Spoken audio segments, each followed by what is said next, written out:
Carnoustie has quite a reputation, but how is the course shaping up for the Open Championship after the hot and sunny weather over the past month? We've been speaking to some of the players about the challenge that they face this week. You just got to be really careful about how far the ball's going, and obviously any links course, the bunkers are the biggest biggest issue off the tee.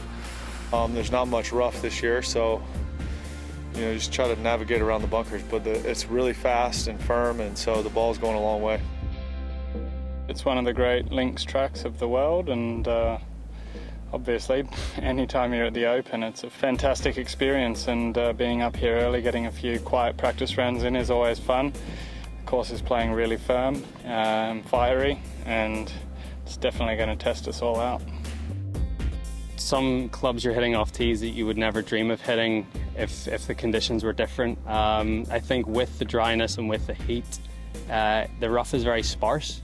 And it seems like the fairways are obviously very firm, but even if you're 10 yards off the fairways on either side, it's not much of a punishment. Carnoustie is going to be a very tough test. We've already seen how burnout firm and fast it is, tee to green, so it's all going to be weather dependent. It looks like we could have a fairly dry week, which means it could get more firm and even faster, so it's going to be a true major championship test. Shots will be running long, but sometimes bouncing unfavourably, and it'll be dealing with those kind of uncertainties that will be crucial for success here this week.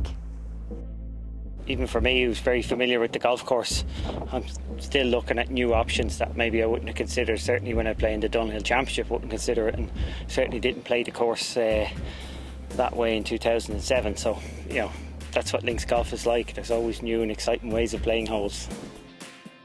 I think you're going to see a few different game plans this week. There's going to be guys that'll be ultra aggressive off the tee and try to get it down there. There'll be guys that sort of try to plot their way along, but you'll see a lot of different sort of ideas off the tees, which I think will make for an interesting championship. There's a lot more emphasis on accuracy off the tee, I think, so far, just with how firm it's playing. Fairways become a little bit narrow, and although the rough's not necessarily thick, that you'd be chopping out of a lot. The fairway bunkers come more into play, and the rough, you've still got to control the ball out of it. So, so far, it's just all about accuracy off the tee, really. Yeah, I'm here a few days earlier than I would be normally, just to get an idea of how much run I'm going to get from the tee and stuff. It's going to be difficult. It always is in an Open Championship. So, yeah, you got to enjoy it and have fun with it, I think. I think it's finding the clubs you want to put in, whether you're going with 2-iron, 1-iron, or what you're going to decide to do. And yeah, just, the weather always plays a big role here, but it looks good weather for the week, and at the moment now it's perfect, perfect conditions. You can putt from 40 yards off the green, which is something we don't really do often at home, and the bunkers are obviously really tricky. So a lot of strategy, and I think it's a little more playful than parkland golf. Some of the most famous images of Carnoustie have come here on the 18th, one of the toughest finishing holes in the game. John van der Velde and PADRAIG Harrington know exactly what challenges must be overcome if you're to prevail here.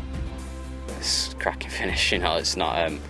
It's another one of them courses where you're just not going to be able to cruise yourself into the clubhouse. You've got to stay on it right the way to the end, and sort of as soon as you get past 14, which is par 5, 15, 16, 17, 18.